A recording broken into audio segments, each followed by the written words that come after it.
Hey, I wanted to do something a little different. I wanted to make a video on why I just love collecting vintage knives.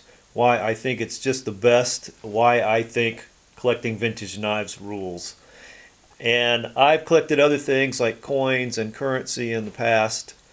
And while that's a lot of fun, I'm having a lot more fun collecting vintage knives. And so I just got some points. I was thinking about it. I was thinking about why do I like this more than collecting, stamps or coins or currency.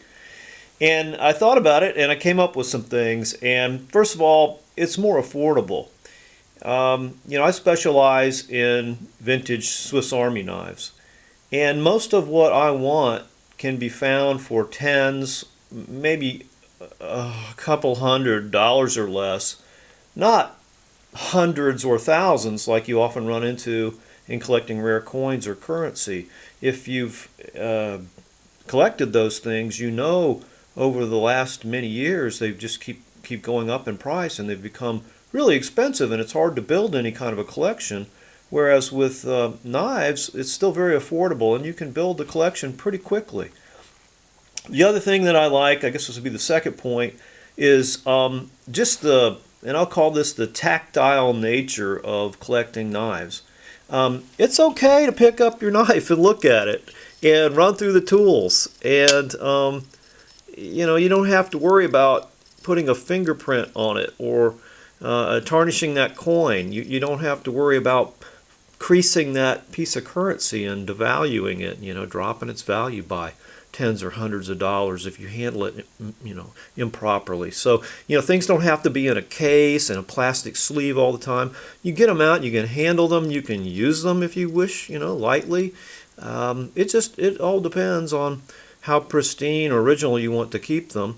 And you can clean them. That's forbidden with coins and usually in currency, and it actually will devalue those things.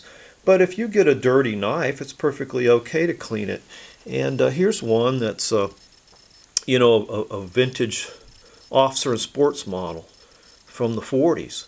And I've been cleaning this knife. I just started off with a sudsy bath and a toothbrush, and then a little metal polish, a little never dull. But I'm going to keep working on this knife. I've got some other techniques, and it's perfectly okay to restore this knife. And so I like working with them that way.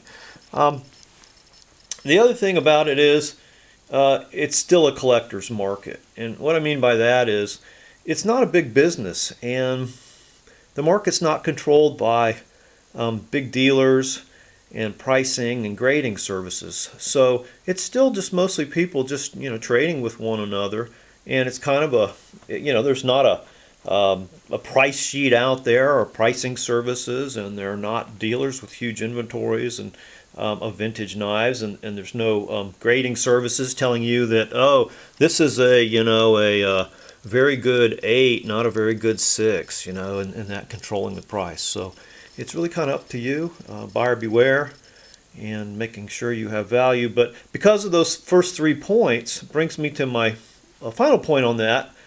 Because it's affordable, because it's possible to actually get and maybe restore or clean or improve a knife, and because it's not really a big business, it's still a collector's market, there's opportunity to find value there and buy and sell and trade and maybe make a few bucks.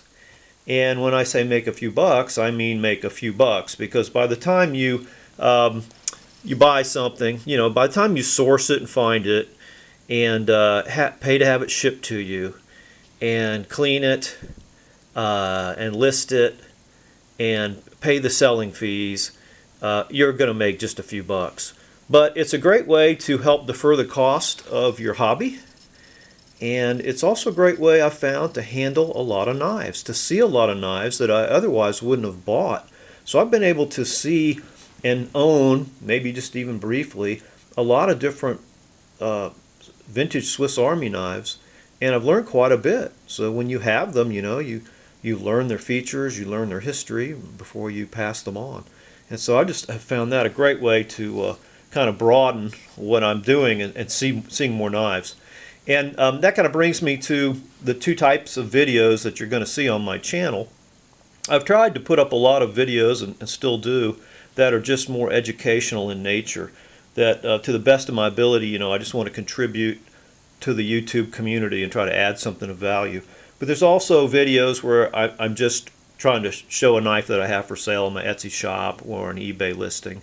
And so I try to keep those short, and I try to clearly indicate in the title that, you know, it's something for sale.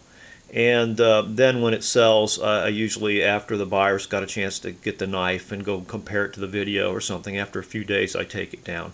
So you know, I don't want people to accidentally stumble onto those videos and go, oh, it's, you know, it's a cruddy commercial, this guy's selling me, you know. So you know, I'll try to avoid that. But yeah, so I'm having a great time with it, and you know, for those points. And again, you know, the affordability of it is great. You know, here's a really nice vintage Spartan from the early 70s. And you can buy that for less than you can buy a new one. And so it's got all these vintage features that they just don't do anymore. And quite frankly, if you've never had one of these older ones in your hand, you may not know what I'm talking about, but they're better. They're built better. They have features that are probably deemed, you know, too expensive. Aluminum tipped tweezers, decorative groove in the corkscrew. Some of them have nickel silver linings instead of aluminum, so they feel heftier. So some of the older ones, I actually think, were built better. And unfortunately, Victorinox in particular has really done a lot of cost cutting with their modern knives. They're still great knives, don't get me wrong. That'll probably start a lot of debate. I might get some angry feedback on that, but some of the older ones have some nice features that probably would be just a little too expensive to do today. So anyway, that's the rundown on why I love collecting vintage knives. I'm just all about this all of a sudden, and it's just growing and growing on me. And let me know what you think. You know, what do you like to collect? Is it better than collecting coins or currency?